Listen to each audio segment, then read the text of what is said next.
అధ్యక్ష, వేదిక పైన మిత్రులు, పెద్దలు, సోదరి సోదరులారా, కామ్రేడ్స్, ఈ తీర్మానం ఇనాగరల్ సెషన్లో కూడా పెట్టడం యొక్క ఉద్దేశం యావత్ మన రాష్ట్ర మహాసభ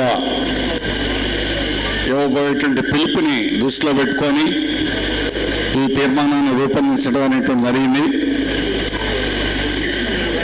ఎటువంటి పరిస్థితుల్లో మనం ఉన్నాం అనేది మొదటి ప్రశ్న. మన కామ్రేడ్స్ వివరంగా చెప్పారు. I thank comrade Karim to explain the present national situation to make my resolution easy. అందువల్ల మనం జాతీయ పరిస్థితిని నాయకులు వివరించారు. అట్లాగే రాష్ట్ర విషయాలు కూడా మన మిత్రులు మాట్లాడినటువంటి వారు చెప్పారు. ఒకే మాట, ఈరోజు చాలా గడ్డు కాలం. కార్మిక వర్గం ఎన్నడూ ఎదుర్కోలేనటువంటి పరిస్థితి ఈరోజు మన ముందున్నాం. 140 సంవత్సరాల క్రితం సాధించుకునేటువంటి మేడే పుస్తకం మీ అందరు కూడా అన్ని ఉంటుంది, అన్ని జిల్లాలు కూడా అన్ని ఉంటుంది, 1000 కాపీలు. బీటీ రణదివే గారు 100 సంవత్సరాలు అయిన సందర్భంగా 1886లో 8 గంటల పని హక్కు కోసం షికాగోలో జరిగిన పోరాటం అక్కడితో ఆగలేదు. ప్రపంచవ్యాప్తంగా 8 గంటల పని విధానం అనేటువంటిది అమల్లోకి వచ్చేసరికి 1917 రష్యన్ విప్లవం తర్వాతే, రష్యాలో అమలు చేసిన తర్వాతే యూరోప్ దేశాలు మొత్తం, అమెరికా ఖండం, ఆ విధంగా ఒక మాటలో చెప్పాలంటే మన దేశంలోని చాలా వెనక 1947 స్వాతంత్రం వచ్చిన తర్వాత అప్పటిదాకా పోరాటాలు జరుగుతున్నాయి. చిట్వల్స్ విజయ్ కుమార్ గారు బుక్ రాశారు. చిట్వల్స్లో 32లో కొరడాలు కొట్టి కోడాతో కొట్టి లేపి 8 గంటలు 12 13 గంటలు 15 గంటలు పని చేయించేవాడు. అటువంటి పరిస్థితిలో కార్మిక వర్గం స్వాతంత్రం వచ్చిన తర్వాత ఫ్యాక్టరీస్ యాక్ట్, 8 గంటల పని, షాప్స్ అండ్ ఎస్టాబ్లిష్మెంట్ యాక్ట్, ఇవన్నీ కూడా 10 గంటలు స్పష్టంగా దాంట్లో పేర్కోవడం జరిగింది. కరెక్ట్ ఈ సంవత్సరానికి 100 సంవత్సరాలు ట్రేడ్ యూనియన్ చట్టం 1926లో 1926 ట్రేడ్ యూనియన్ చట్టం వచ్చింది. బ్రిటిష్ వాడి కాలంలోనే 7 ఉంటే సంఘం పెట్టుకోవచ్చని, 45 రోజుల్లో సంఘం పెట్టుకోవాలి. 45 రోజుల్లో సంఘం రిజిస్ట్రేషన్ చేయకపోతే it is deemed to be registered, అంటే అదే రిజిస్టర్ అయినట్టుగా పరిగణలోకి తీసుకోవాలి. ఈ హక్కులన్నీ కూడా మనం పోట్లాడి సాధించుకున్న, ఎవరు దయాదాక్షిణ్యంతో ఇచ్చినవి కాదు. కానీ ఈరోజు 140 సంవత్సరాలు అయిన తర్వాత అప్పటి నుంచి సాధించుకొని అనుభవిస్తున్నటువంటి హక్కులు లాగేసుకుంటున్నారు. యూనియన్ పెట్టుకునేటువంటి హక్కే లేకుండా చేస్తున్నారు. ఉన్న యూనియన్ని శాపిటైజ్ అయిపోతున్నాయి గవర్నమెంట్, డీయూనియనైజేషన్. యూనియన్లు లేకుండా చేయాలి. అనేక పద్ధతులు, ఒక పద్ధతి కాదు, 100 రకాల పద్ధతులు ప్రపంచంలోనే. ఇదేదో ఒక్క భారతదేశంలోనే కాదు. నో పెన్షన్, ఇది ప్రపంచవ్యాప్తంగానే. సోషలిజం వచ్చిన తర్వాతే ప్రపంచంలో పెన్షన్ అనే పద్ధతి వచ్చింది. సోషలిజం బలహీనమైంది కాబట్టి దాన్ని అవకాశంగా తీసుకొని పెన్షనే లేకుండా చేయాలని ప్రభుత్వాలు ప్రయత్నం చేస్తూ ఉన్నాయి. మీరు ఏ విషయం తీసుకున్నప్పుడు కూడా ఉన్న హక్కులు, ఉన్న జీతాలు, రాయలసీమలో చాలా ఫేమస్ సత్యసాయి వాటర్ వర్క్స్, మొన్నటిదాకా 17,300 జీతం ఇచ్చింది. కొత్త కాంట్రాక్టర్ ఇచ్చాడు, 11,000 మీకు జీతం, మీరు చేస్తే చేయండి లేకపోతే వెళ్ళిపోండి అంటున్నారు. ఒకరని కాదు, అన్ని తరగతుల్లోనూ కూడా ఏదో థర్డ్ పార్టీ, ఫోర్త్ పార్టీ ఏంటి, ఏమీ లేదు, ఎక్స్‌ప్లాయిటేషన్. అందువల్ల ఈరోజు కార్మిక వర్గాన్ని అత్యంత దోపిడీ చేసేటువంటి పద్ధతులన్నీ కూడా వచ్చాయి. ఈ దోపిడీ పద్ధతులు గతంలో ఉన్నా ఈరోజు తీవ్రమైనవి. ఇది ఇప్పుడు ఉన్నటువంటి పరిస్థితి. అంతకంటే కూడా చెప్పాలంటే కార్మిక వర్గాన్ని, ఇప్పుడు రవీంద్రనాథ్ గారు చెప్పారు, కమిటీల్లో ఏ కమిటీల్లో జాతీయ సంఘాలే లేవు. నేషనల్ లేబర్ కాన్ఫరెన్స్ కరీం గారు చెప్పారు, జాతీయ కాన్ఫరెన్స్ అనేది త్రైపాక్షిక సమావేశం. అది అక్కడే కాదు, ఫ్యాక్టరీల వరకు యూనియన్ల వరకు అన్ని చోట్ల కూడా అమలు జరుగుతున్న పద్ధతి. యాజమాన్యం, యూనియన్లు, ప్రభుత్వం మూడు కలిపి ట్రైపార్టైట్ 12-3 సెటిల్మెంట్ మీరు అందరూ చేసుకుంటారు. అది కూడా భాగం.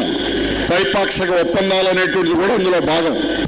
కానీ ఈరోజు త్రైపాక్షం అనేటువంటిది లేకుండా ప్రభుత్వం తన ఇష్టం వచ్చినట్టుగా చేసేటువంటి పద్ధతుల్ని ఏకపక్షంగా నేషనల్ లేబర్ కాన్ఫరెన్సే జరగకుండా ఈరోజు మోడీ అక్కడ చేస్తున్నాడు.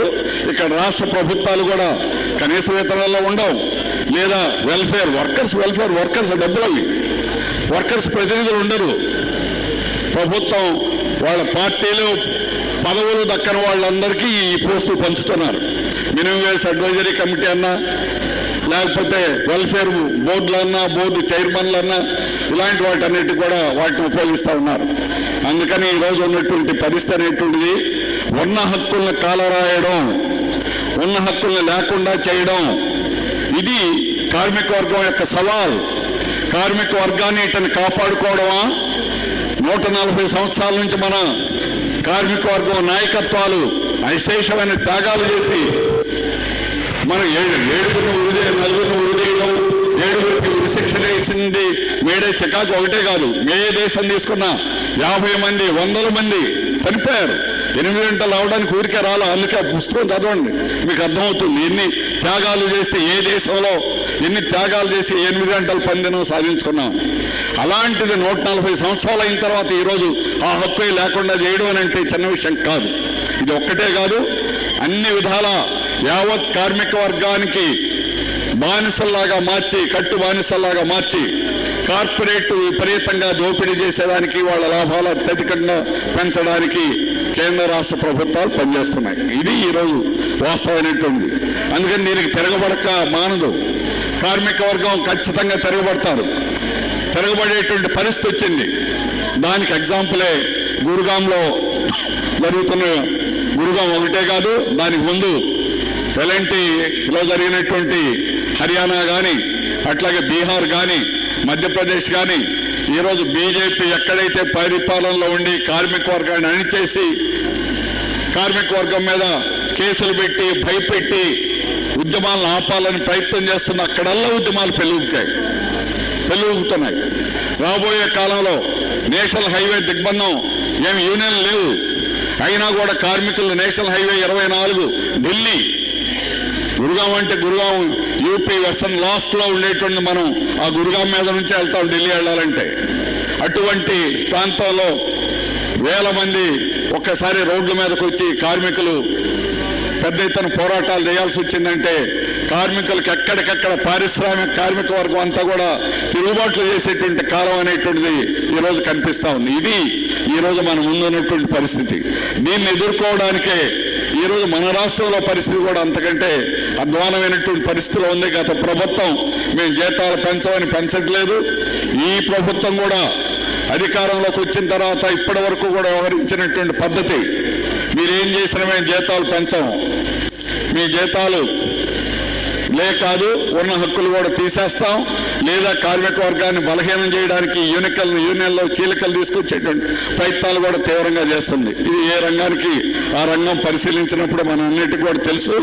అందువల్ల వీటిని ఎదుర్కోవడం అనేటువంటిది, అయినా కార్మిక వర్గం పెద్ద ఎత్తున పోట్లాడుతున్నారు, పెద్ద ఎత్తున ఉద్యమాలు సాగుతున్నాయి, ఏ రంగాలకు ఆ రంగాలు జరుగుతూ ఉన్నాయి, స్పాంటేనియస్ ఎక్కడికక్కడ సమ్మెలు జరుగుతున్నాయి, అనేక ఉద్యమాలు తెలుసు. వాటి వివరాల్లోకి వెళ్తే సమయం లేదు కాబట్టి వివరాల్లోకి వెళ్ళను. మీకు తెలుసు, ప్రతి జిల్లాలో స్థానిక సమస్యల మీద అనేక రంగాల్లో తిరుగుబాట్లు జరుగుతున్నాయి, ఉద్యమాలు జరుగుతూ ఉన్నాయి, అక్కడ యాజమాన్యాలు మీద ఆందోళనలు జరుగుతున్నాయి. వీటిని అణిచేదానికోసం ప్రభుత్వం అన్ని విధాలా కూడా ప్రయత్నం చేస్తుంది. గత ప్రభుత్వం ఇళ్లలో నుంచి బయటికి రాకుండా చేస్తే, ఈ ప్రభుత్వం ఏంటంటే వచ్చిన తర్వాత ధర్నా చౌకలో కూర్చున్న వాళ్ళని అర్ధరాత్రి ముసుగులేసి 100 మందిని 1000 మంది పోలీసులు చుట్టుముట్టి 100 కిలోమీటర్లు తీసుకెళ్లేటువంటి పని చేస్తున్నారు. విఓఎల్ని ప్రతి నాయకుల్ని పిలిచి బెదిరిస్తున్నారు. మీరు యూనియన్లో ఉంటే నేను ఉద్యోగం ఉండదని. గవర్నమెంటే ఇది వరకు ఎంత పెద్దవాళ్ళైనా స్వాతంత్రం వచ్చిన తర్వాత ఏ ప్రభుత్వం ఉన్నప్పుడు కూడా వాళ్ళు అప్పటి వరకు ఉన్నటువంటి చట్టాలని ఎంతో కొంత గౌరవించాల్సిన పరిస్థితి. అయ్యే కార్మిక వర్గ ప్రభుత్వాలు ప్రభుత్వాలు కాదు, కాకపోయినప్పుడు కూడా ఈ ట్రైపార్టైట్ వ్యవస్థ కానీ, కనీస వేతనాలు కమిటీలు కానీ, బోర్డులు కానీ, జీతాలు కానీ, వేతన వ్యవస్థని ఈరోజు నాశనం చేయాలని ప్రభుత్వం ఈరోజు చేసేటువంటి ప్రయత్నం అనేటువంటిది చిన్న విషయం కాదు. దాని యొక్క ఫిలాసఫీని ఈరోజు చెబుతున్నారు. కార్మిక వర్గం పని చేయడం అనేది నీ యొక్క డ్యూటీ, అది నీ బాధ్యత. అంతేగాని వేతనాలు అడగకూడదు, ప్రతిఫలం ఆశించకుండా పనిచేయాలి.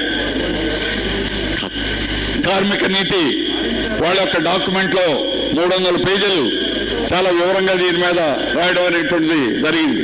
అందుకని ఈరోజు ఒక పెద్ద ఫిలాసఫీ తోటి ఈరోజు మన మీద దాడి చేస్తున్నారు. అన్ని రకాల కూడా ప్రభుత్వం, పాలకవర్గం చేస్తున్నటువంటి దాడిని ఎదుర్కోవడానికి కార్మిక వర్గం ఐక్యత, కరీం గారు లాస్ట్లో ముగింపులో చెప్పినటువంటి చాలా ముఖ్యమైనటువంటి విలువైనటువంటి పదం ఏమిటనంటే, ఈరోజు విశాలమైనటువంటి కార్మిక ఐక్యతతోటి సమరశీల పోరాటాలు చేస్తే తప్ప కార్మిక వర్గం తమ సమస్యలు పరిష్కారం చేసుకోవడం సాధ్యం కాదు. దాన్ని సిద్ధం చేయడమే ఈరోజు మన ముందున్నటువంటి తక్షణ కర్తవ్యం. అందుకని నేను మా మిత్రులను కూడా కోరుతున్నాను, మీరు చొరవ తీసుకోండి. మాకేం ముందు బ్యానర్లు పెట్టాలని లేదు, మాకేం ముందే మా జెండాలు ఉండాలని లేదు. కానీ ఈరోజు రాష్ట్రంలో ఉన్నటువంటి ఉద్యోగులు, కార్మిక వర్గం, ఉపాధ్యాయులు ఎంతో కొంత మిలిటెంట్గా పోట్లాడుతూ ఉన్నారు. కానీ ఈరోజు లక్షల సంఖ్యలో ఉండి పెద్ద సంఖ్యలో ఉన్నటువంటి ఉద్యోగులు ఉన్నారు, కార్మిక వర్గం ఉంది. వారందరినీ కూడా మన 715 యూనియన్లు కూడా నిలబెడతాం. మేము 715 ప్రత్యక్షంగా సిఐటి అనుబంధ సంఘాలు ఉన్నాయి. 5 లక్షల మంది కార్మికులు ఉన్నారు. మరో 1,00,000 మందిని మేము సమీకరించగలిగినటువంటి శక్తి ఉంది. అటువంటి కార్మిక వర్గాన్ని ఎటువంటి దీనికి కూడా భయపడకుండా పోట్లాడేటువంటి వాళ్ళు ఉన్నారు. మా పెట్టుబడి అదే, మా కార్యకర్తలు మా పెట్టుబడి. అందుకని మా కార్యకర్తల సమరశీల పోరాటాలకి సిద్ధమవుతున్నాం. అందుకని అందరూ కూడా ఐక్యమైతేనే రాబోయే కాలంలో పెద్ద ఉద్యమాలు అనేటువంటిది చేస్తేనే కానీ ఈ ప్రభుత్వాన్ని దిగి రావడం అనేటువంటి సాధ్యం కాదు. అందుకని ఈరోజు పాలక వర్గం ఒక విధానాలతోటి కార్పొరేట్లకు అనుకూలంగా వాళ్ళు ఏది చెబితే అది చేయడం వాళ్ళ చేతుల్లో లేదు.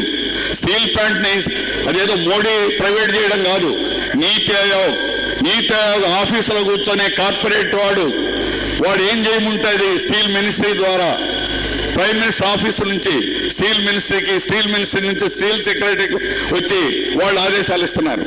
కార్పొరేటే, పూర్తిగా కార్పొరేట్ చేతిలో ఉన్నాయి. కార్పొరేట్ చేతిలో కీలు బొమ్మలాగా ఈరోజు ప్రభుత్వాలు పనిచేస్తూ ఉన్నాయి, వాళ్ళకి అనుకూలంగా వ్యవహరిస్తూ ఉన్నాయి.